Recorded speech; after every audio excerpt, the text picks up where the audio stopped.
Microsoft Excel হচ্ছে Microsoft ওয়ার্ডের একটা অন্তর্ভুক্ত, মানে পাশাপাশি একটা জিনিস। Word, Excel, PowerPoint, Access, এই সবগুলোকে মিলে বলা হয় একটা প্যাকেজ প্রোগ্রাম। সেই প্রোগ্রামকে আমরা বলে থাকি মাইক্রোসফট অফিস। এই মাইক্রোসফট অফিসের অনেকগুলো ভার্সন থাকে, এগুলো আমরা মাইক্রোসফট ওয়ার্ডের ক্লাস বলেছিলাম। তারপরে একটু বলে দিই, 2007, 2019, 10, 13, 16, 19, 21, তারপর আরেকটা ভার্সন হচ্ছে 365, এরকম অনেকগুলো ভার্সন পাবা। যে কোনো একটা ভার্সন ইনস্টল করলে একটা কম্পিউটারের মধ্যে আমরা এই জিনিসগুলো, সফটওয়্যারগুলো পেয়ে থাকি, Word, Excel, PowerPoint, Access. তো আমরা মাইক্রোসফট ওয়ার্ড যখন করছিলাম তখন শুরু করার পর আমরা ঠিক এরকম দেখতে পেতাম, হোম, নিউ, ওপেন। তো এখানে মাইক্রোসফট ওয়ার্ডের মধ্যে যে জিনিসটা ছিল নিউ ডকুমেন্ট, আর আমরা এক্সেলের মধ্যে সেটা পাচ্ছি ব্ল্যাঙ্ক ওয়ার্কবুক। তো আমরা যদি ওয়ার্কবুকে ক্লিক করি তাহলে হয় কি, আমরা এখানে একটা পেজটা দেখতেছি, যদিও বা এটা মাইক্রোসফট ওয়ার্ড থেকে সম্পূর্ণ ডিফারেন্স। এখানে আমরা সাধারণত কী দেখতেছি, রু, কলাম আর সেল দেখতেছি। এটা একটা ট্যাবল আর কি, একটা ট্যাবলের মধ্যে যা কিছু থাকে, তিনটা জিনিস। তো আর কিছু জিনিস আমরা যদি দেখি, এখানে আমরা খুব এক্সেস টুলবার দেখতেছি, তারপর দিকে তিনটা বাটন আছে, এগুলো আমরা জানি। তারপর আমরা এখানে ফাইল মেনু দেখতেছি, যদি এখানে খেয়াল করো সব কিন্তু আগের মতো, তেমন কিছু চেঞ্জ নাই। হোমে যাই, হোমে যদি এখানে খেয়াল করো অনেক কিছু আগের মতো, তবে হয়তো এখানে এসে এই জিনিসগুলো নতুন পাবা, এই জিনিসগুলো একটু নতুন পাবা। আর এখানে হয়তো দু একটা জিনিস ইনসার্ট, ডিলিট, ফরম্যাট, এগুলো একটু নতুন মনে হবে, তবে এগুলো নতুন না, এগুলো আমরা মাইক্রোসফট ওয়ার্ডের ট্যাবলের মধ্যে কাজ করছিলাম, হয়তো একটু ভিন্নতা আছে আর কি। এরপর ইনসার্টও আমরা আগে করছিলাম, পেজ লেআউট আমরা মাইক্রোসফট ওয়ার্ডের মধ্যে করছিলাম, তবে সবগুলো মিল নেই, কিছু কিছু অমিল আছে বা নতুন এখানে অ্যাড হয়েছে। এটা কিন্তু সম্পূর্ণ নতুন, পাশাপাশি ডাটাটা সম্পূর্ণ নতুন।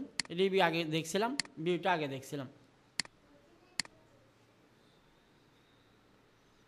এরপর একটা জিনিস হচ্ছে, আমরা যদি নিচের দিকে খেয়াল করি, শিট 1, আমরা মাইক্রোসফট ওয়ার্ডে যে কাজটা করতে পারতাম সেটা হচ্ছে একটা ডকুমেন্ট নিলে সেখানের মধ্যে অনেকগুলো পৃষ্ঠা নিতে পারতাম। তো যদিও বা মাইক্রোসফট ওয়ার্ডে আমরা মাইক্রোসফট এক্সেলে এখানে আমরা যে পৃষ্ঠাটা দেখতেছি, বা অর্থাৎ ওয়ার্কশিট বা স্প্রেডশিট এটাকে বলা হয়, এই শিটটাকে, এই শিটটা অনেক বিশাল। তো এই জন্য আবার এখানে নতুন করে পৃষ্ঠার কোনো সুযোগ নেই, অনেকগুলো পৃষ্ঠা, মানে এই শিটের মধ্যে অনেকগুলো পৃষ্ঠা। তো এখানে আমরা যেটা করতে পারি, আলাদা আলাদা করে আমরা শিট নিয়ে কাজ করতে পারি। সেটার জন্য আমরা যেটা করি, এখানে প্লাস সাইন দেখতে পাই, এখানে আমরা ক্লিক করলে আলাদা আলাদা আমরা শিট নিতে পারি।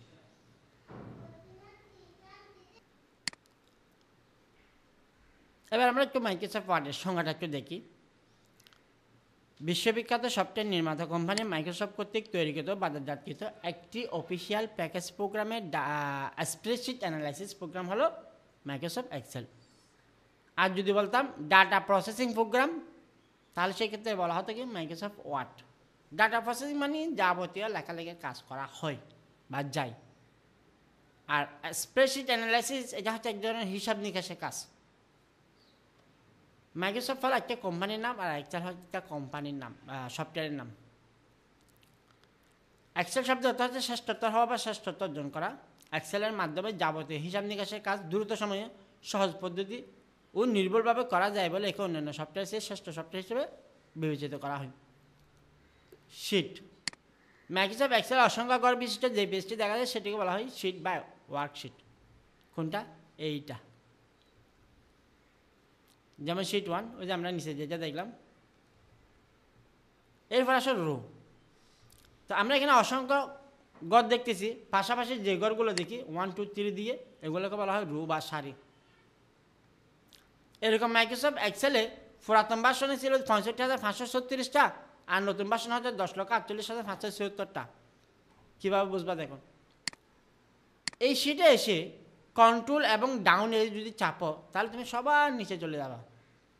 10,48,574টা, বিশাল রু। কিন্তু তুমি যদি এটা যদি অ্যারো চিহ্ন দিয়ে যদি এমনি এমনি যদি যাইতে তাহলে তোমার অনেক সময় লাগতো, বা মাউস দিয়ে যাইতে আর কি। তো আমি কন্ট্রোল আফের দিলে সবার উপরে চলে আসলাম শর্টকাটে। তবে এখানে একটা জিনিস দেখো, আমরা এক্সেলের প্রত্যেকটা রুকে ইউনিকভাবে প্রত্যেকটা আলাদা আলাদা নাম্বার দিয়ে দেখতেছি। অর্থাৎ এখানে যেটা বলা হচ্ছে এক্সেলের প্রত্যেকটা রুয়ের নামকরণ করা হয়েছে নাম্বার বা নিউমেরিক কি দিয়ে। এরপর আসেন কলাম। এক্সেলের লম্বালম্বিভাবে যে ঘরগুলো দেখি সেগুলোকে বলা হয় কলাম। পুরাতন ভার্সনে 256টা কলাম ছিল, আর নতুন ভার্সনে 16,384টা কলাম আছে। এক্সেলের কলামের নামকরণ করা হয়েছে এবিসিডির মাধ্যমে। যদিও আমাদের এবিসিডি হচ্ছে 26টা, কিন্তু এখানে ওরা যেটা করলো এ থেকে জেড পর্যন্ত শেষ হওয়ার পর আবার এভাবে শুরু করছে, আবার এ থেকে জেড শেষ হওয়ার পর আবার কি বি এভাবে করে কন্ট্রোল রাইট এর দিলে সবার শেষে চলে যেতে পারবো। এইটুক পর্যন্ত আমাদের টোটাল রো 16,384টা, ঠিক আছে। তারপর হচ্ছে সেল। এক্সেলের রো এবং কলাম দুইটার সমন্বয়ে তৈরি হয়েছে। যে ঘরগুলো তৈরি হয়েছে সেগুলোকে বলা হয় সেল। 2003 ভার্সনে 1,77,216টা সেল ছিল। নতুন ভার্সনে অগণিত, গণে দেখবা, ক্যালকুলেটার হয়তো আসবেও না এতগুলা সেল। তো এখানে সেলের নামকরণ করা হয়েছে নাম্বার এবং আলফাবেট, অর্থাৎ কলাম এবং রুয়ের সমন্বয়ে যেহেতু প্রত্যেকটা সেল তৈরি হয়েছে। সেল মানে কি, এই যে প্রত্যেকটা ঘর, এখানে এক একটা ঘর মানে এক একটা সেল। আলফাবেট কি আর নাম্বার দুইটা সমন্বয়ে। তো এই জন্য আমরা এখানে প্রত্যেকটা সেলকে ইউনিকভাবে একটা করে নাম ধরে ডাকতে পারবো। যেমন ধরো এই সেলের নাম যদি জিজ্ঞেস করা হয় তাহলে আমরা বলতে পারি প্রথমে বলতে হবে আলফাবেট জে, তারপরে দিক থেকে নাম্বারটা নিতে হবে J11 S17, অথবা এখানে উপরে দেখো এখানে একটা বক্স আছে, এই বক্সের মধ্যে নামটা শো করে। এরপর আসো রো হাইট, অর্থাৎ আমরা এখানে যে রোটা দেখি সময় সময় আমাদের রোগুলা বড় করতে হয়, ছোটো করতে হয়। তো সেটা কীভাবে, রুয়ের নামের উপর রাইট বাটন ক্লিক করে এখানে রো হাইট দেখতে পাই। রো হাইটের মধ্যে আমরা আপাতত 14.4 দেখতেছি, এটা ডিফল্ট আর কি, বিভিন্ন সময় বিভিন্নভাবে থাকে। এখানে সর্বনিম্ন 0 থেকে সর্বোচ্চ 409 পর্যন্ত বড় করা যায়। আমি যদি 410 দিই তাহলে সেটা নিবে না। এটা আবার পিটি, তাহলে আমি 409 দিলাম, তাহলে আমার রোটা অনেক বড় করে দিবে, ঠিক আছে, এই চোখ পর্যন্ত করে দিবে। Right button clocks the ribbon, তাহলে এখন পুরা দেখা যাচ্ছে, ঠিক আছে। আবার আমরা আমাদের প্রয়োজন অনুসারে মাউসের সাহায্যে এটাকে ছোটো বড় করতে পারি। পেজটা পাশে অনেক বিশাল, রোকে পাশাপাশি বড় করার দরকার হয় না, এজন্য শুধুমাত্র রোয়ের হাইটটাকে বড় ছোটো করার জন্য আমাদের এই অপশনটা দেওয়া হয়েছে। তো যদি রোকে আমি উপরে নিচে যদি ছোটো বড় করতে চাই তাহলে দেখো এই যে আমি যে লাইনটা দেখতেছো সেই লাইনের মধ্যে যখন কাজটা নিয়ে যাবে তখন মুখে একটা তীর চিহ্ন রূপ ধারণ করবে। তখন আমরা মাউস চেপে ধরে ধীরে ধীরে আস্তে আস্তে উপরে তুলে দিলে এটা ছোটো হয়ে যাবে। একইভাবে উপরটা নিচে নামালে উপরটা বড় হয়ে যাবে। আর ছোটো, যেহেতু আমরা ছোটো করতে চাই, কোনো একটা বড় করতে চাই না, সেজন্য আমরা সবসময় নিচ থেকে টেনে ছোটো করবো, ঠিক আছে, বা ছোটো বড় করবো। এরপর আসেন কলাম ওয়েট। যেহেতু কলাম উপর নিচে অনেক বড়, এজন্য কলামকে উপর নিচে বড় করার দরকার নেই, তবে পাশাপাশি এটা বড় করার দরকার আছে। সেজন্য আমরা যেটা করি কলামের উপর রাইট বাটন ক্লিক করে কলাম ওয়েটটা করে থাকি। ডিফল্ট বা 8.11 আছে। আমরা এখানে এই কলামের ওয়েটটা সাধারণত ABCD উপর ভিত্তি করে বাড়াতে বা কমাতে পারি। 255টা ক্যারেক্টার লেখা যায়, ওইভাবে একটা বড় করা যায়, মানে 255টা ABCD লিখতে পারবো, ঠিক ওইভাবে সে বড় হবে। আমি যদি 256টা যদি দিই তাহলে সে কিন্তু সে নিবে না। কী বলতেছে 0 and 255 ক্যারেক্টার।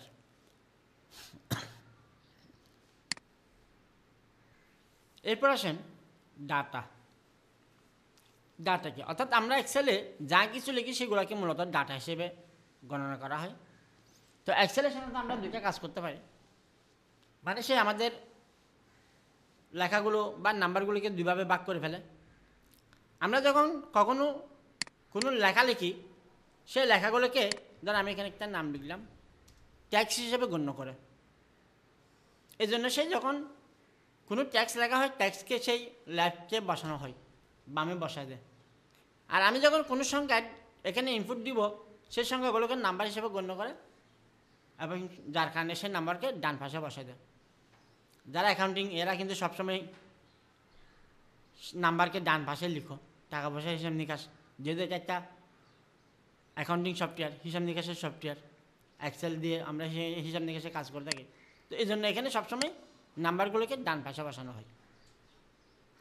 তবে অনেক সময় আমরা যখন এখানে কোনো কিছু টেক্সট লিখব বা কোনো লেখা লিখব, তখন লেখাটাকে আমরা কনফার্ম না করা পর্যন্ত এখানে কিন্তু সেটা বসে না। অনেক সময় আমরা যদি স্কিপ বাটন যদি চাপ দিই তাহলে লেখাগুলো চলে যায়। তো এখানে এটা কনফার্ম করার জন্য আমাদের যে এন্টার প্রেস করতে হয়। এন্টার প্রেস করলে আমাদের এখানে একটা বক্স দেখতেছি, এই বক্সকে আমরা বলে থাকি অ্যাক্টিভ সেল। এই বক্স আমরা মাউসের সাহায্যে যেখানে ক্লিক করবো সেই বক্সটা অ্যাক্টিভ হবে, আমরা সেখানে লিখতে পারবো।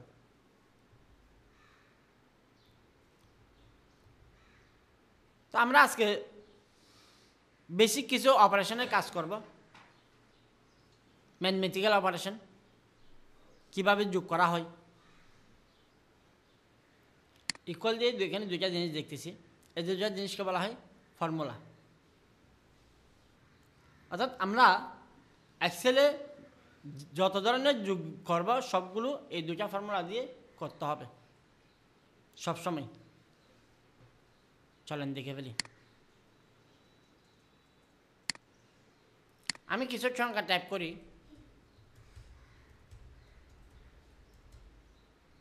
এদিকে সে কিছু সংখ্যা টাইপ করি,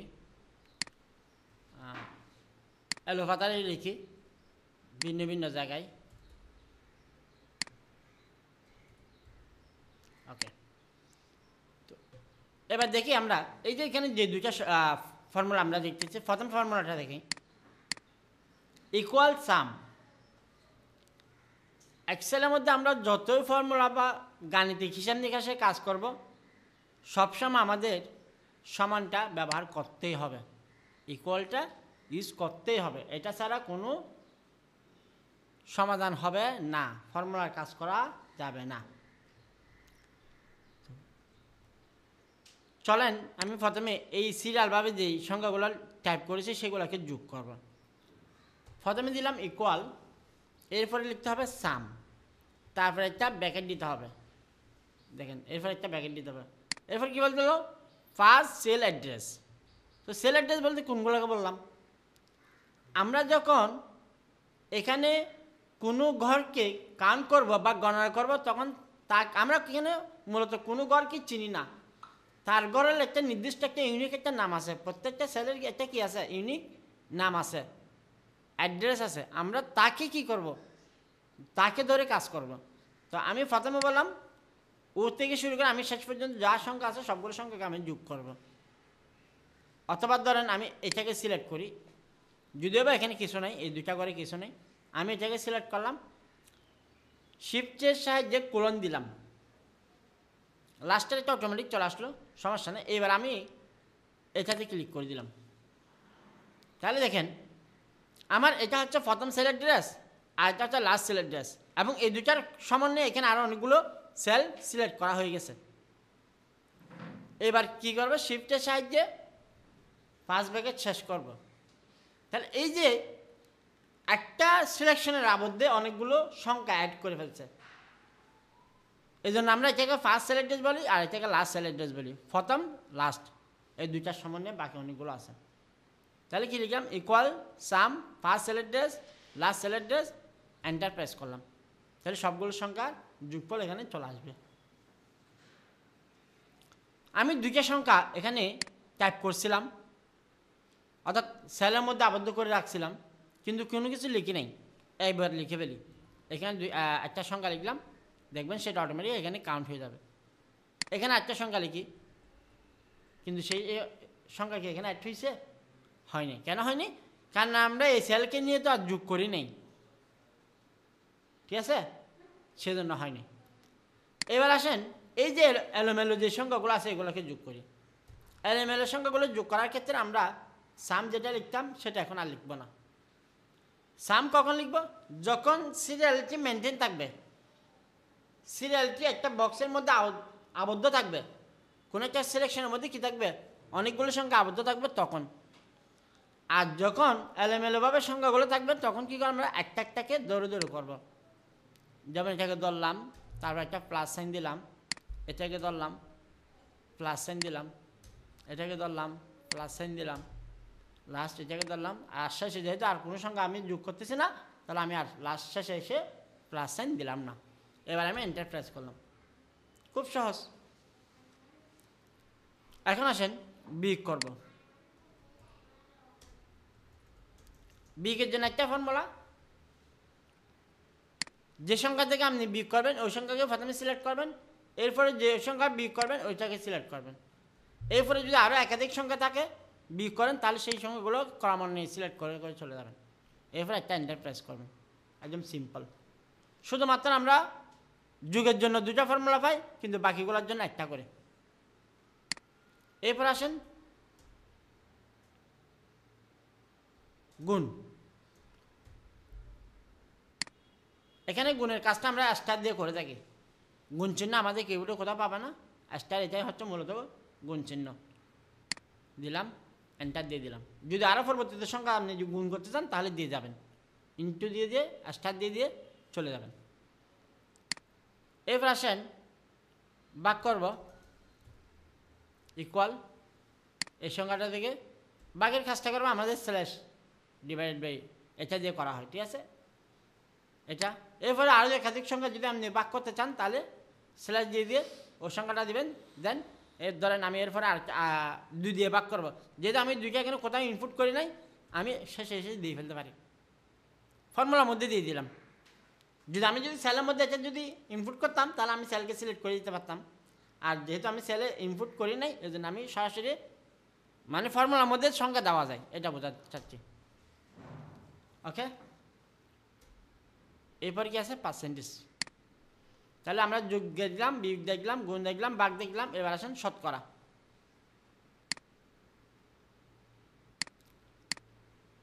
ধরেন আপনি একটা বই কিনতে গেলেন, বইয়ের মূল্য ফেলেন 550 টাকা, দোকানদার আপনাকে বলল এবং বলল ভাই আপনি তো তখন আপনি বললেন যে ভাই একটু ছাড় দেওয়া যায় না।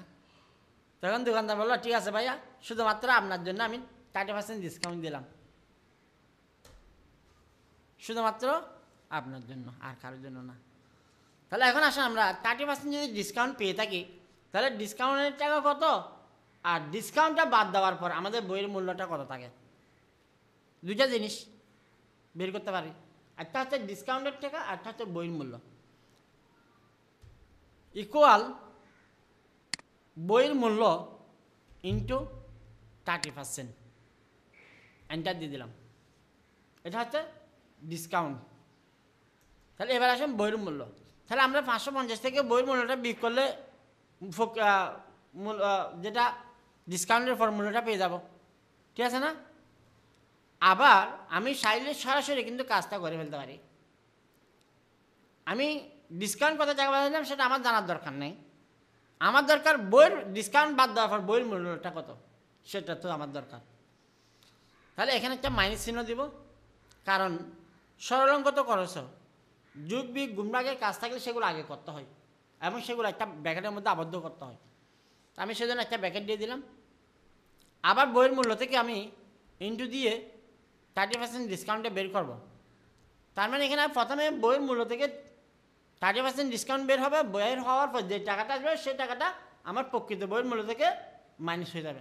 মাইনাস হয়ে এবার আমি ডিসকাউন্টের পরে আমার বইয়ের মূল্যটা পেয়ে যাব 385 টাকা, ঠিক আছে। এভাবে আমরা বিভিন্ন ধরনের শতকরা বের করতে পারবো। যেমন ধরেন আপনি শপিং মলে গেলেন, আপনি একটা জামা কিনবেন, তাহলে দোকানদার বলে 5% ডিসকাউন্ট দিতে হবে, গভর্নমেন্ট ট্যাক্স, ডিসকাউন্ট না 5% কি গভর্নমেন্ট ট্যাক্স। তাহলে আপনার জামাটার দাম ধরলেন 1100 টাকা, তাহলে 5% যদি গভর্নমেন্ট ট্যাক্স হয় তাহলে আপনাকে বাড়তে আরও কত টাকা অ্যাড করতে হবে, 1100 টাকার সাথে আরও কত টাকা, মানে 1100 টাকার সাথে 5% ব্যাট ইন্টু 5% আরও 55 টাকা। তাহলে আমি যদি আবার এখানে যদি শেষে যদি প্লাস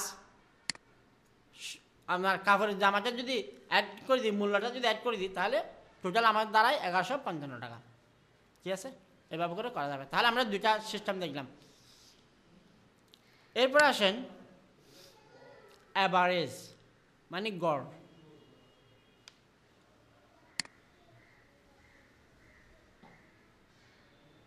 ধরলাম আমরা এখানে কিছু সংখ্যা আছে, এই সংখ্যাগুলো কি কোন একটা স্টুডেন্টের পরীক্ষার নাম্বার, পরীক্ষার কি নাম্বার।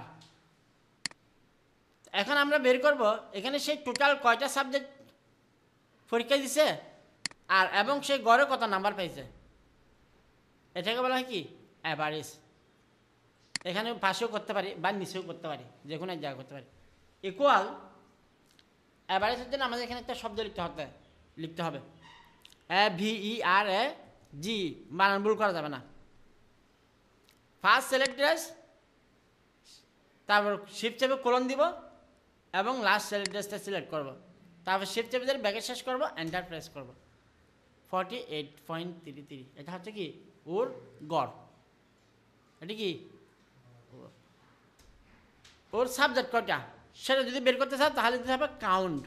কাউন্ট মানে গণনা করা। ফার্স্ট সিলেক্ট ড্রেস, শিফট চেপে লাস্টেরটা সিলেক্ট করলাম। এখন কিন্তু আমি আর কোলনটা শিফট চেপে দিই নাই, আমি সরাসরি ফার্স্টেরটা ক্লিক করার পর শিফট চেপে লাস্টেরটা ক্লিক করলাম, কোলনটা কিন্তু ও অটোমেটিক দিয়ে দিল। এবার আমি ব্যাকেট শেষ করলাম, এন্টার প্রেস করলাম। 9টা সাবজেক্ট। বুঝতে পারছেন? গড় মানে বুঝেন না? Thank you. এরপর আসেন ম্যাক্সিমাম, মানে সর্বোচ্চ নাম্বার। তাহলে চলেন সর্বোচ্চ নাম্বার কত পাইছেন, ইকুয়াল ম্যাক্স সংখ্যাবে 15 হচ্ছে ম্যাক্সিমাম। এইভাবে দেখো, আমি এখন আবার এটা কী করলাম, ফোরার টেনে দিলাম মাউসের সাহায্যে, ব্যাগে শেষ করে দিলাম, এন্টার দিলাম। সর্বোচ্চ সংখ্যা হচ্ছে 90। এরপর একটা হচ্ছে সর্বনিম্ন মিন, ক্লিক করলাম, শিফট চেপে ধরে ক্লিক করলাম, ব্যাগে শেষ করলাম, এন্টার দিলাম 15। তারপর গেছে কাউন্টে দেখলাম টুডে, আজকের তারিখ দেখা, নাও তারিখ সহ সময় দেখা, equal today first bracket last bracket. এই যে ফার্স্ট ব্র্যাকেট লাস্ট ব্র্যাকেট, এটা কি?